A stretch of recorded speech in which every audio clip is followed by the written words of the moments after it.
What's up, guys? Welcome to the Linecheck podcast. In the studio today, we have Eugene Santiago. He is owner of Baryo, a Filipino pop-up in Long Beach. How's it going? Going good, yeah. How's your day today? It's going great. Busy, that's for sure. Yeah, you have like a lot of pop-ups.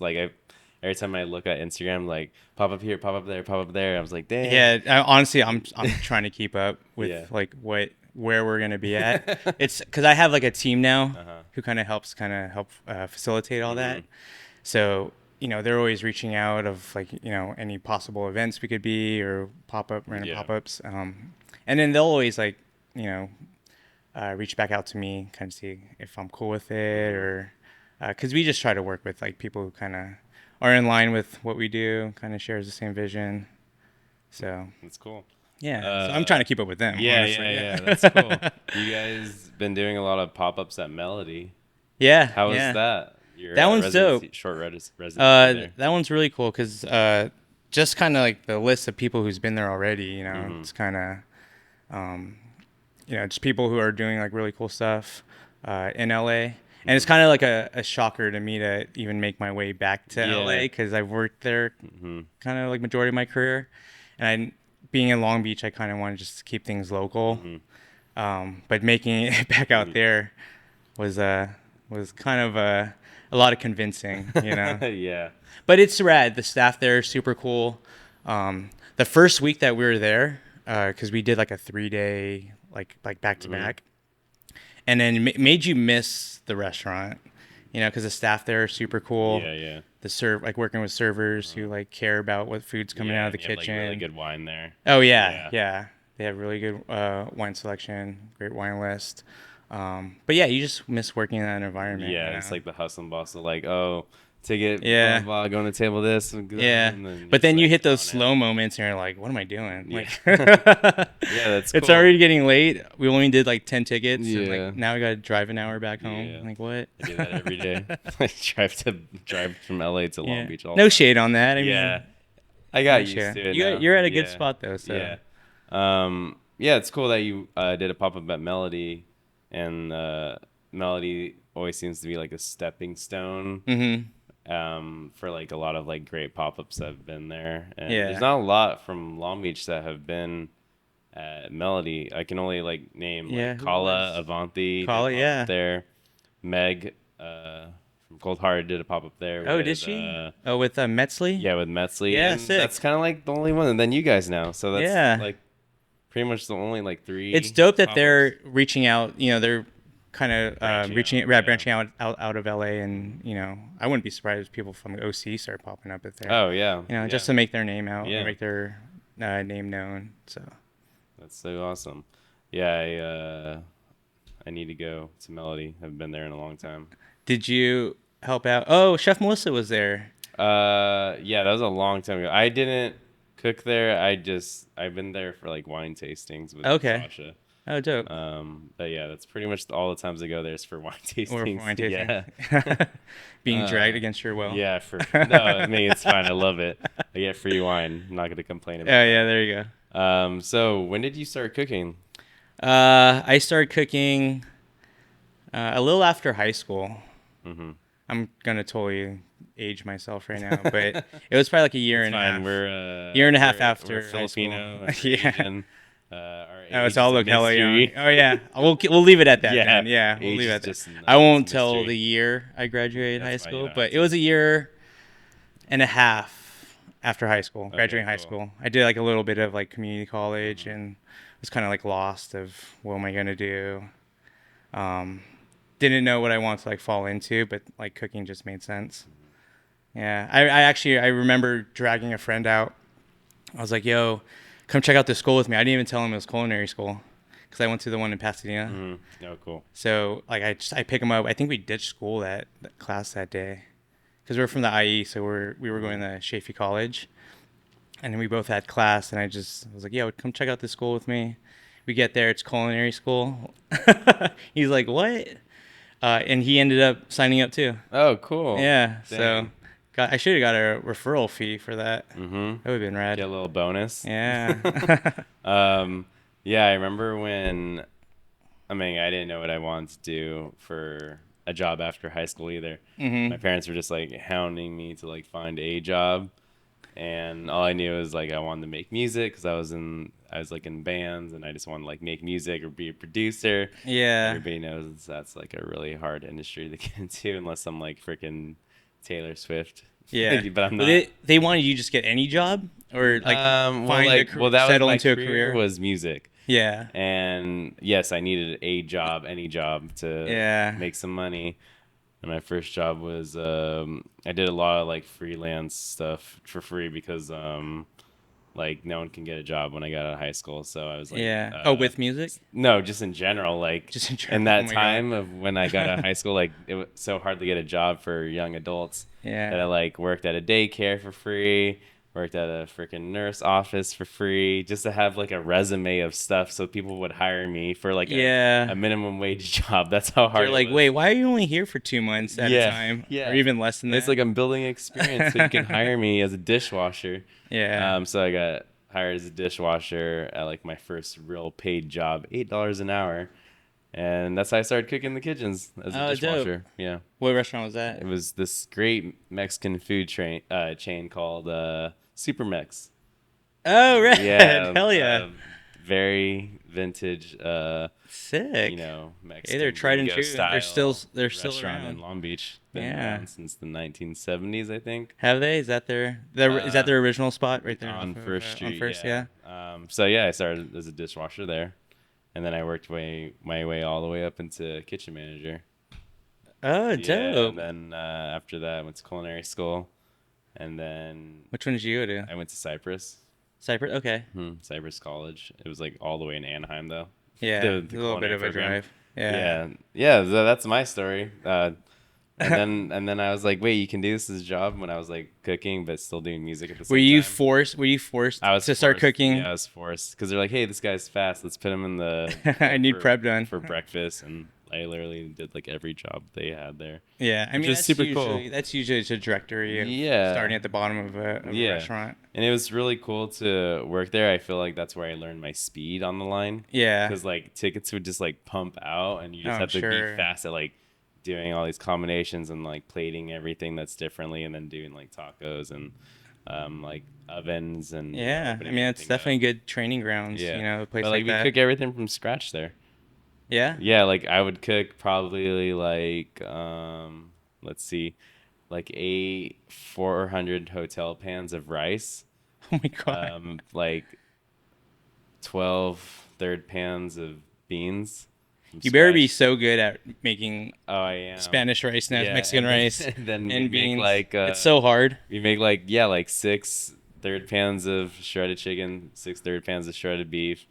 Like all for lunch only. No, for the whole day, and then it'd be gone by the end of the day. Gone. You probably have like maybe 1 hotel pan of rice left. Yeah, and like 2 beans, and then we start all over the next day. All salsa, everything from scratch. I mean, that's a reason. That was some heavy prep. Yeah, back then. There's a reason why they're still around. Oh yeah, so great. They're doing something right. I have a soft spot for them still. There you go. I think we all do. Yeah. So tell us about Baryo. What does it mean? And how did it start? Yeah, barrio is, I mean, it has the same meaning in Spanish, meaning, this part of town, neighborhood. And it started, kind of the way I look at it was just like cooking with friends in the very early stages. Yeah. It's like, what can I do to just like cook with friends? And then we were popping up in Chinatown at Grand Star Jazz Club. Do you remember that spot? Where is that at? It's in I think it's Central Plaza, the one with the Bruce Lee statue. Oh, cool. Yeah, so I had friends throwing like clubs called Flyball there for a couple of years, like early 2010s, I believe. And then I just offered to, hey, can I do food? I was still cooking. I think I was like in West Hollywood at the time. But can I just do a food booth? And then I was cooking with friends. A lot of my friends are Cambodian and Lao. So I was doing Filipino food.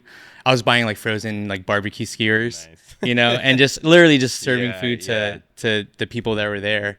And then, 9 times out of 10, I end up just giving it away for free, But we've done Catillo, which is a Lao version of pho. Oh, cool. We were doing baked goods. We were making marijuana butter one Whoa. time and just handing out Yeah. marijuana like cookies to everyone. What year was this? This was, I want to say 2010, Yeah, I was 2011, gonna say 2012. 2010, Yeah, this is many moons ago. Dang, that's so Not, cool. and that was, Yeah, because it wasn't even Barrio then. Yeah, you said food booth. I was like, okay, this is bad. This Yeah, is it was, wild. yeah, it was just a food booth. It wasn't even called Barrio then. But when Barrio became Barrio, it still had the same principles. Yeah. Like, how can I just cook Yeah. with my friends? And that's how it started. That's awesome. Yeah. That's a lot of like origin stories for, I guess, people. I mean, we all love to cook with our friends, like in the backyard. Like, Yeah. you're gonna be popping up at Got Your Back. Yeah, I with us, can't and wait. Yeah. You're gonna be cooking alongside like other chefs in the backyard. So it's like, I think the community part of like just hanging out with your homies and just cooking is Oh, yeah. always a good time. Yeah, it's stress free. It's you could have fun with it. You could genuinely have fun with it, and then that translates in the food. Yeah. You know, and Yeah. it's good times. Well, Yeah, let's crack this open. we It have is this. pretty warm in here. We have this beer that just dropped from Ambitious L's. It's called Punta Sa Juice. It's a soursop with calamansi and papaya. It's a sour L from Ambitious. And Jerome, he is one of the owners of Ambitious Okay. Filipino. So they always come out with like a Filipino beer. So they had like ube beer, and then Yeah, I've they had that one, the calamansi ube bay. lager. Yeah. Okay. That one's really good. And then they have like a mango one. I know mango's like it's Yeah. everywhere, but it's like it's very Filipino. Filipino mango is Yeah. definitely in it. But this is their new beer. Let's test it out. They got Shout the out Filipino Ambitious flag there Sales. too.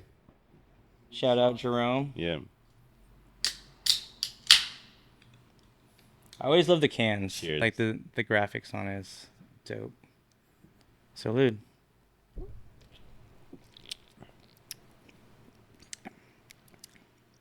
It's very light. It's good, yeah. It's crisp.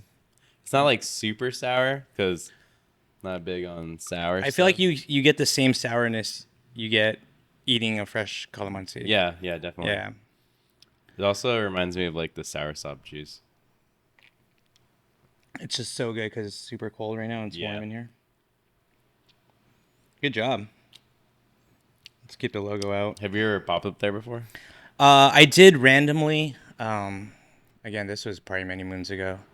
I had a buddy throw like a fishing event there. Whoa. A random fishing event. Like- we were right in Like front. selling fish there? No, it was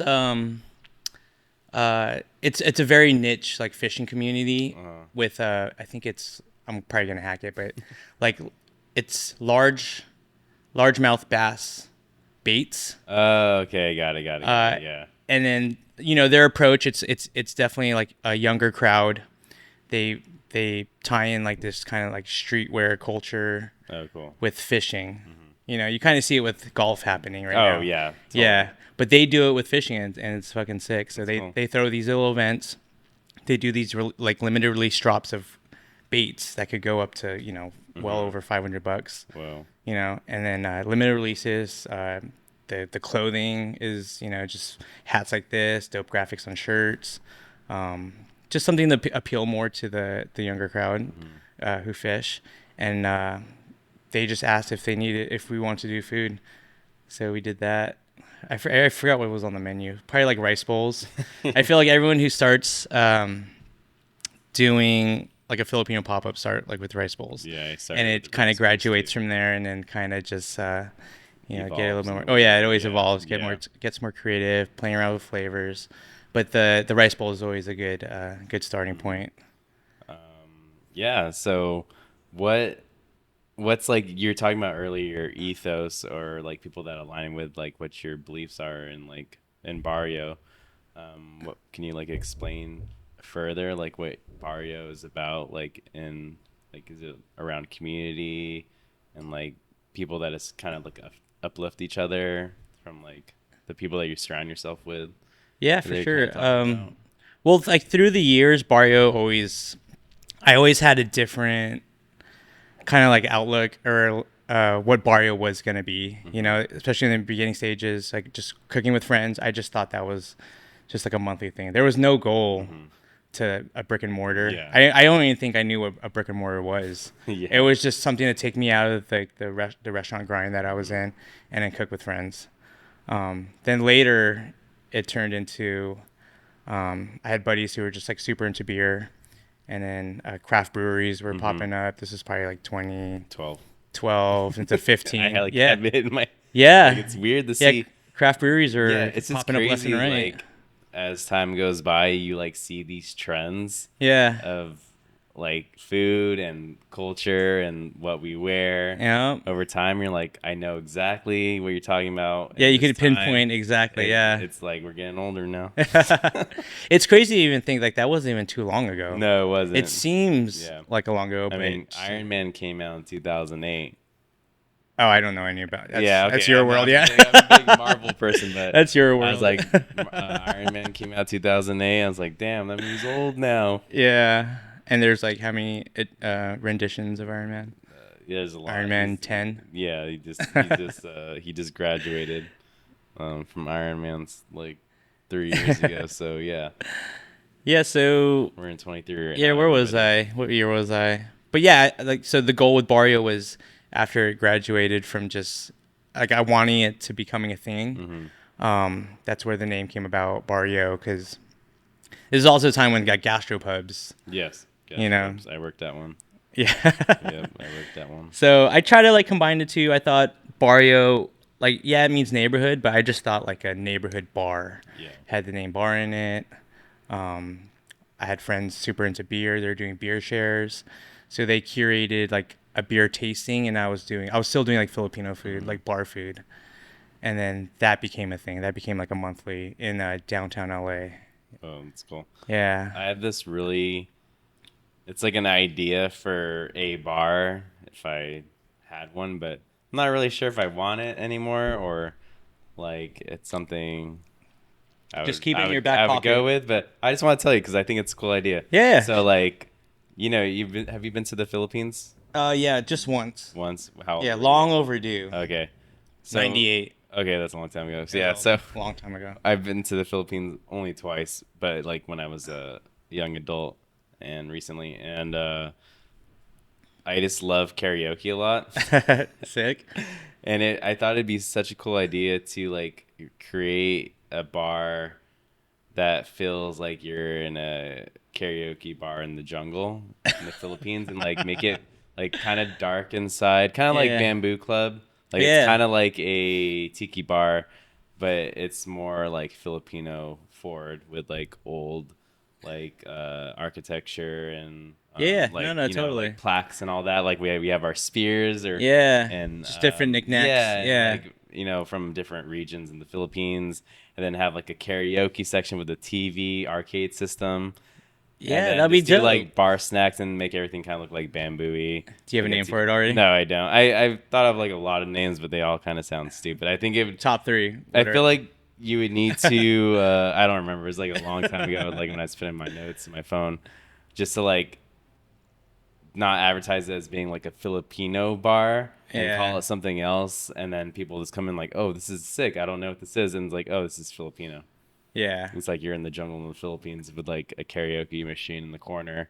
You know, You have like jungle sounds. yeah, and all just have throughout. like Yeah. Filipino bar food. I think that'd be such a cool. That would be concept. dope. Yeah. So you know, maybe someone will do Just it. keep it. You'll do it. No, I don't want to do it. Yeah, you'll do it. See that line check money. Yeah. So It's a good idea though. That's a cool idea. Keep it It's in the just, back like, pocket. I miss the Philippines sometimes, and it'd be cool to like have a spot that kind of like emulates that. you Yeah. know? Yeah, there's so much like you could take, right, of with our culture and introduce it here. More than just food, right? Yeah, It's like, exactly. you know, Yeah. it's rad to see like like kids now wear barongs for like formal I events. saw it Yeah. yesterday. At, Oh, did you really? Yeah. We had our 2-year anniversary, and there was a bunch of people wearing barongs, and I was like, damn, those are cool. Yeah, sick. Do you own one? Nah, when I was like 8.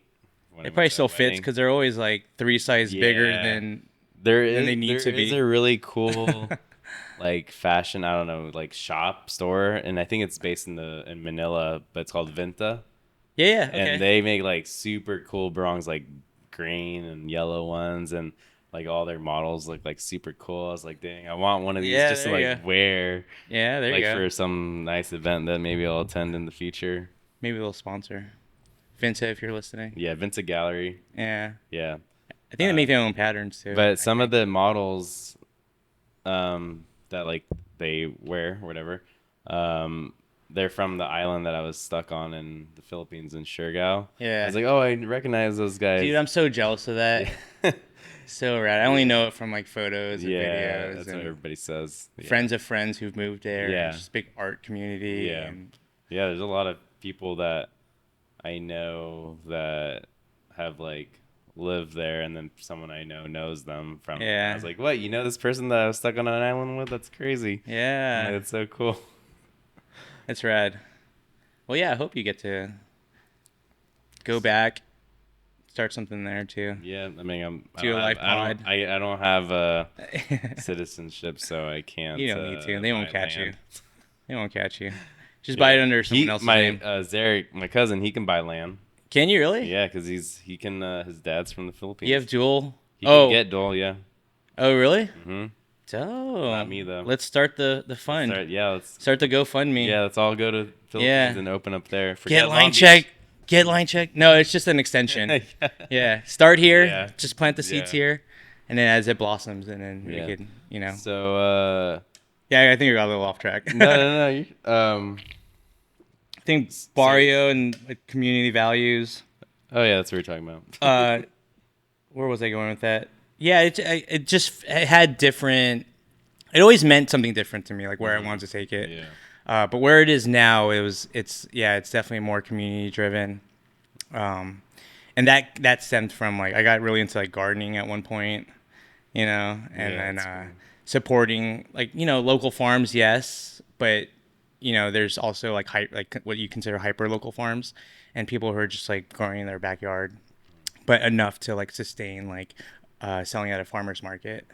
So I was just kind of like helping out with a good friend, Mike Woods, out in Sierra Madre, Huarache Farms, and just being there like on a third of an acre lot. He's growing everything from like papaya, limes, like citrus, strawberries, super like. Are you familiar with aquaponics and No. aquaculture? No. Hydroponics? Yes. Yeah, hydroponics. Yeah, so he has like hydroponic beds that grow bok choy, Oh wow. lettuce greens, spinach, or not spinach. He was growing water lentils at one point. He turned a pool into a natural pond, and he was harvesting tilapia. And then that like seeing someone kind of do that on like such a small scale and make like a big impact for like his community, because I think it's Atwater Village is where he sells at. And I just just lessons I try to apply to like how can you start something small and affect like kind of just like your general area, your community. So that's definitely like a strong backbone, like learning stuff from like farming principles, and yeah, it's just really important to me. So That's awesome. Yeah, I yeah. totally agree with that. So like with that said, it kind of just dictates like who and why you do this, why we cook, and not so much what the outcome is going to lead to like it's just like very like in the moment, and then how can you make like what you're doing, especially like because we cook, how can you make an impact with that with like everyone, whether it's like the elderly, which like what we do now. We have some catering contracts with some adult daycare centers, so that's like our Monday to Friday grind.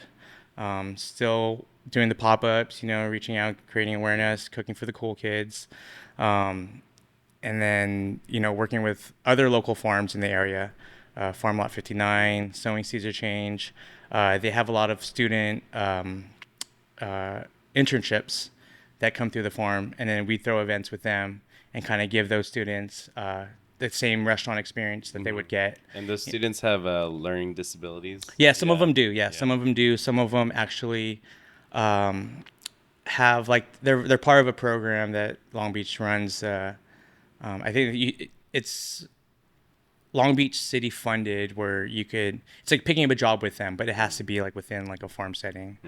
So you get students from there. Yeah, we just throw events and just have them involved. Yeah. That's so cool. But yeah. it's really dope to get the ones with like with the learning disabilities, because like, it's like an opportunity that they would never ever have. 100%. Yeah, I mean, I was there when you guys did the cooking contest. Yeah, so and I just got to watch, and like the light on all the students' faces just like lit up, like after like seeing the result of like making a dish with like, the chef, and they're just like so excited, so happy to like be a part of this, and it was like it's definitely like a very humbling experience to like witness all that. Yeah, no, it was really it was cool, very special. And it was all them, like there was chefs, like professional chefs involved, but you're really you just play sous chef. You kind of the spotlight's on them. You just do whatever you can to set them up for success. And then some of the important lessons, like win or lose, like just like in that moment, you did that. You did that. You fed all these people. And it was great. It was a really good turnout. Glad you were there. Yeah, I was there. Yeah, you caught some like cool videos. You did a video on it. Yeah. Yeah, it was definitely it was very like humbling, and it was cool to see that in the Long Beach community. Like I didn't even know that like farm existed. There I would like ride my bike on the overpass all the time. Like and then like someone's like, "How do you get here?" And I was like, "Oh, I know exactly where this is at. I didn't know it existed." Yeah, I didn't know it existed also. But I kept, every time I would get on the 710 from right there, from just like Ocean, or even like 7th, or you just see that big mural, and then it just kind of like forces you to like look over, and then you look down, and like in that parking lot, it's a full on garden. Yeah, it's super cool. Yeah, it's like definitely you have to like be there to see it. And you guys have like more events coming up with Sowing Seeds of Chains. We have kind of like an end of summer it's event. It's a comedy show. Oh, cool. With some like comedian friends, some Slow Frames, which is a friend's band. They're actually making their live performance debut. Oh, cool. So it's a ticketed event, and then like we're doing the food. Your ticket gets dinner, drinks, snacks. And then that's another event where the students could help, wherever needed, whether it be like ticket taking, kind of just helping facilitate the event, and it's at the farm. That's so cool. Yeah. Yeah, you guys are doing some fun things in the community. We're trying, again, I'm trying to keep up with them. I only have enough mental capacity, and like, I still got to make time for, if only you had like two bodies, I know, right? Clones. That'd just be double the stress. Yeah. So, is there any plans for like a brick and mortar? No, totally. Brick and mortar is always the goal, the vision. There's plans. Nothing anytime soon, but we do have like the framework in which we want to operate. Because I think we all know, like, after the pandemic, post-pandemic, like running a restaurant is hard. It's hard to like fill seats. So like, you kind of have to change your business model, and that's great with like the adult daycare center contracts, because that's, it's guaranteed. It's nice to know that you pay your overhead before you open to the public. It's just stuff like that, and you're still serving the community. So that's really good. How did you get the contract to do like adult daycare? We reached out. Oh, cool. We reached out. I just know that they are in need of catering services, and they're all contractual, so that's either a year contract. So we just reached out, put some feelers out there, like, what are you looking for? How can we, provide a service that you need? And then some were down to try it. We just show like what we're doing with the community, working with the farms, the pop-ups, and they're just down. That's so cool. Yeah, there's so many avenues. I feel like a lot of people don't like see. Yeah. When it comes to like giving people food or providing, services Yeah. like you are for adult daycare. So it's like I would have never thought about doing that, honestly. Yeah, I mean, it just kind of forces you to be creative and at the end of the day, you're still cooking, you're still serving people, Yeah. but in what direction, right? It's like you kind of have to like widen that focus of just I'm cooking this one plate for that one Yeah. person who's gonna sit Yeah. that, and then I need to flip that seat, 3 or 4 times Yeah. in Yeah. a restaurant, Yeah. But if you're serving people outside of that, I think it just kind of creates more, a more of a cushion to like, Yeah. stay in business Yeah, and definitely. make a bigger impact. Yeah, That's so cool. Well, it's been fun. It's yeah. definitely it's been an experience because cooking with the elderly, it's like cooking for children. Yeah. And I can't blame them because I think I'd be in the same shoes. If I've lived 70, 80 years, I'd be very specific on like how and what I eat. Uh-huh. And anything outside of that, then kind of like I'll complain. Yeah. I mean, during the pandemic, I lived this long. I cooked for my Lola, and she's very specific on what she wants. Like her coffee, not too much Folgers, Yeah. Instant. It's Yeah. like only half teaspoon. A teaspoon? Oh, too bitter. Don't want it. Like Does cream. she heat up her coffee in the microwave? No, we got a water boiler now. You got a water We boiler? don't do that anymore.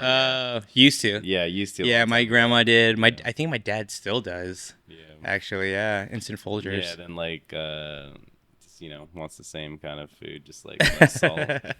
Filipino food. Yeah. I remember she got mad at me when I made her sinigang for the first time. Yeah. And I just like made it completely wrong, just laughing at me. Then she taught me the real way how to make it, and I was like, okay. Did you use the packet? Yeah, we The used seasoning we packet? used the packet, but it's just like the way she didn't like how I braised like the neck. Beef neck. yeah. So it was just like, Was that your first time now? Because she says to braise it with nothing and just water, no salt, no nothing. Oh, just get the impurities out. Yeah. And then take everything out and then like add the vegetables and the Yeah. and all that.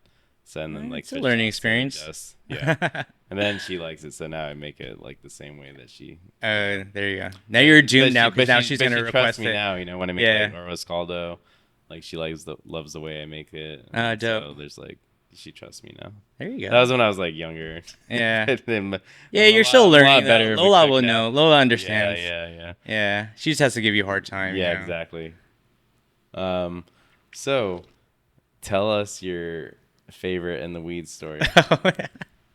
This was like the hardest thing to kind of like pinpoint because I know you do it every episode. Yeah. So And I'm like going back. I'm like, what was the most Yeah. kind of stressful like story I could tell, and then I could only just pinpoint stuff that happened and not like a story that kind of like would help build up to actually what happened. But I used to do. But yeah, I mean, with that said, I remember just getting like fish thrown at me, like splattering on the wall. yeah. And a lot of this is just, it's just like, it's high pressure.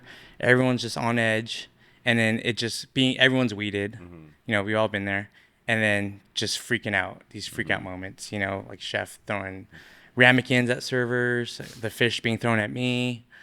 I'm dropping fish because because you're nervous as fuck. and just nervous, Yeah. and I dropped fish and I had to start another one. So those are all just like moments of like what happened.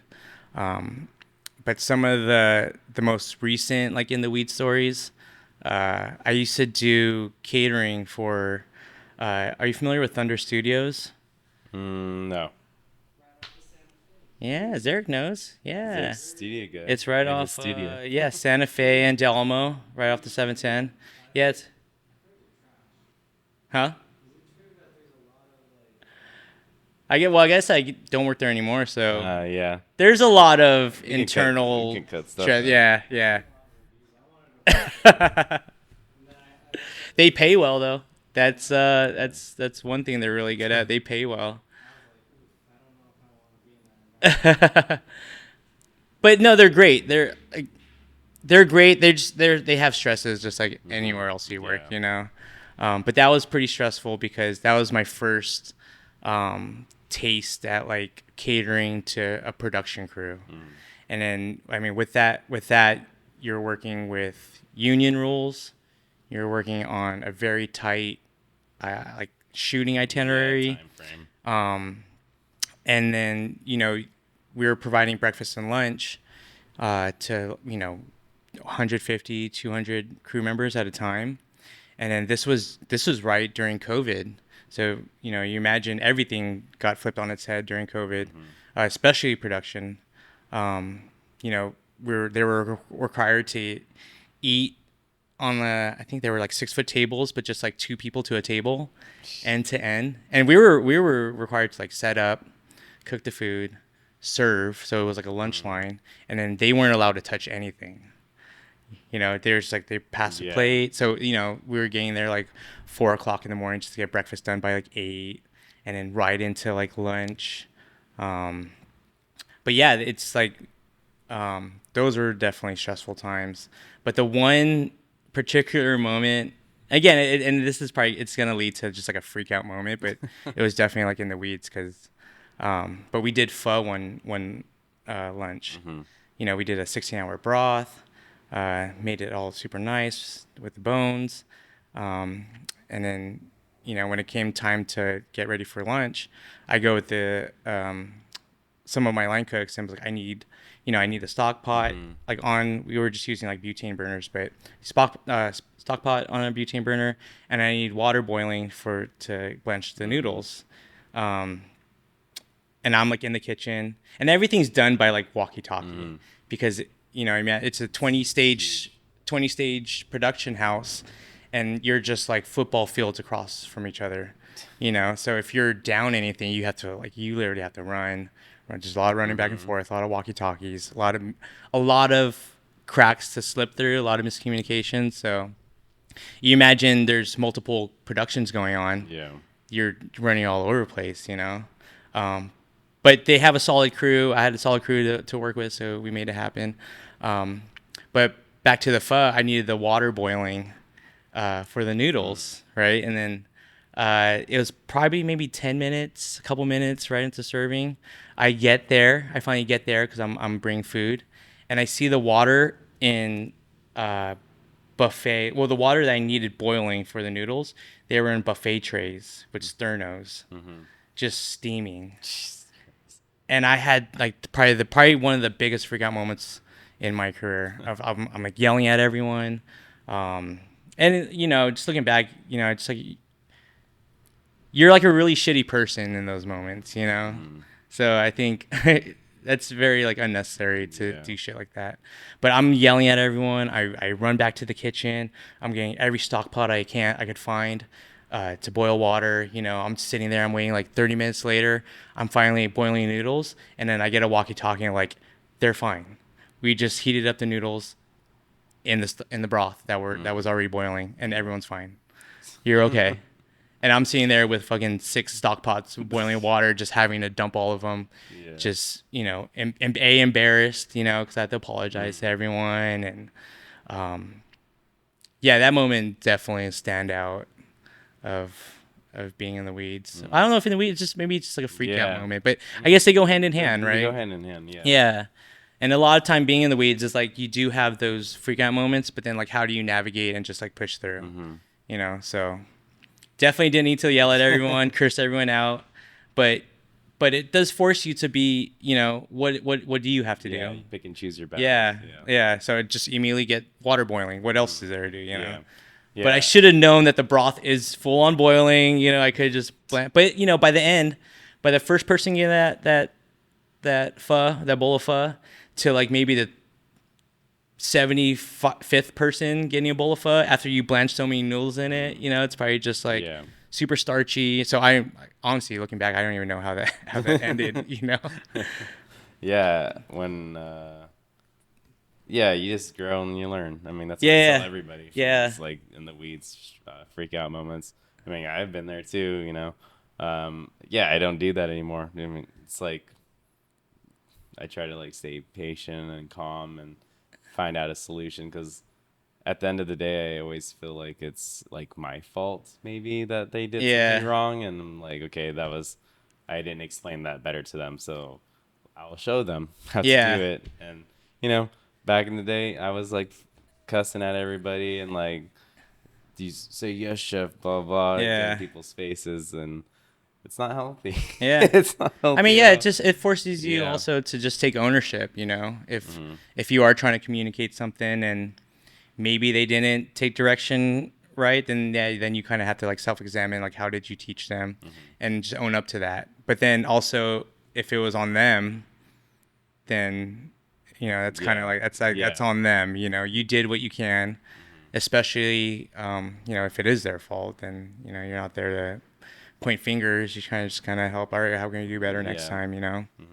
Yeah, and doing so, it's kind of like you're leading by example. Oh, for And sure. it's like if Yeah. you say like, I mean, a lot of chefs, I'm not saying everybody, but they'll be Yeah. like, they're not gonna say sorry or be like, oh, that was my bad, Uh-huh. And for a chef to say like someone in that lead position to be like, yeah, I fucked up, I'm sorry, that gives them more respect for you because they know that you're just a human and you're not like an ulterior being. Yeah. No, And totally. and then they will own up because they're not afraid of you Yeah. anymore. And it's like a whole psychology thing, and I like why it's why I love working at La Cita. We never yell at each other. Everybody's on the same page. We're all there to help each other out. Yeah. No, No one totally. gets in the weeds, and it's like a complete culture shock. Like going into that kitchen before where I was working at other Yeah. places, it's just like whoa, like you guys all treat each other like super nice, and it's like that's how I want to be like Yeah. in a professional environment. If I cook anywhere else or I'm a chef anywhere else, it's like I'm gonna treat everybody with respect and I'm gonna own up to my own mistakes so that like I'm respecting you and we're respecting each other. So Yeah, no, for sure. And that was definitely like a pivotal moment where I feel like the mentality in restaurants kind of shifted towards that yeah. of like how can we all figure this out, work together Mm. in a stress-free Yeah. environment. Because mental health, Yeah. post-pandemic, even leading up to pandemic, I feel like was being highlighted, especially in restaurants. Yeah. So it's whatever we can do to minimize that. It just helps. It creates a better experience. Yeah. At And the a end of better the work day, it's for environment. a for a work environment and for the guest experience, Yeah. right? And team building. And team building. Yeah. Yeah. I mean, it's like they said, it's very hard to keep cooks these days. So Very hard. Very hard to find them in the yeah, first place. very hard to Yeah. find. So like building a team and respecting each other is crucial if you want to keep a team. Yeah. So I think No, that's totally. why. I mean, most of the cooks at La Cita have been working there 5+ years, No, it's sick. and That's right. it goes to show that it works. They're So, doing something right. Yeah. doing That's something dope. right. Yeah. Even with the pop-ups too, it's like I still have friends help out a lot, and they don't have, restaurant experience or that they share that same mentality of, kind of like the hustle and bustle and, the sense of urgency. But now I'm like at a point where like I kind of don't care, Yeah. they'll get it, whatever. Yeah. The guests will get their food, but am I having more fun cooking with a buddy who's super stoked at like cooking food and serving people and kind of share that same experience, that same reason why we do this, to like feed people and see the happy looks on their face. Yeah. But because he didn't do it, 3-5 minutes faster than I could. Yeah, Like whatever, exactly. dude. Yeah, Whatever. it's fine. Everybody's There's getting no their rush. food. Yeah. As long as everybody like this is As long as they work clean. Yeah, That's like the only. definitely. There's like one thing one of my chefs told me before, and it was like if a guest is like you're like in the weeds, whatever, you're behind, they're complaining, where's the food? It's they need the food for the table, blah blah blah, and he's like, does the table have food on their table? Are they eating something already? And like, yeah. He's like, as long as they have something on their table, then everything's good. Yeah. It's like, damn, that's right. Yeah. That's true. Like if they have something, then they're fine. They have something, yeah. Yeah. If they don't have anything, okay. We're always going to be our worst critic Yeah. and, always think we're behind, but we always got to like remind ourselves that everything's going to be fine. Yeah, and it'll it's be a fine. system. Like, I have Sasha, my partner, and she's like the front of the house person, and then I'm me, the cook, in the back. Mm-hmm. And it's like you have her to help smooze these guests. To if food was taken, like if we don't have a restaurant, but like I'm in my head, I'm like creating this moment in time where if we had a restaurant and food was taking forever, I would rely on her to schmooze these guests and give them a little, glass of something and, maybe some snacks to like make them forget that they're waiting for a long time. Or just stir up conversation, and then, next thing you know, they've been talking for 10 minutes. They wouldn't even know they're waiting for 10 minutes for something or 15 minutes. So and it's like it's a system. And, it's restaurants will find these things out and some won't, but it all goes hand in hand. Yeah, I mean, as long as everything else is right, the service, a lot of it is just like set and setting, right? If you're making it comfortable for them, even if they're waiting a long time for food, like, eating out, it goes two ways, right? There's expectations that the customer is supposed to have too, right? If you walk into a busy restaurant, you almost have to know. Hey, some people you kind of have to anticipate like maybe food will come out late. You could see the servers running around. You almost like as a guest, you have to take that into consideration, right? Some don't. Some do and some don't. And I feel like the people that don't have never worked in a restaurant. They're like completely oblivious to like this place is not busy, but there's like every table is backed up and there's like a long line. It's like, I should be served now. My food's taking a long time. Hey, where's my water? I've been sitting here for 10 minutes already. That's horrible.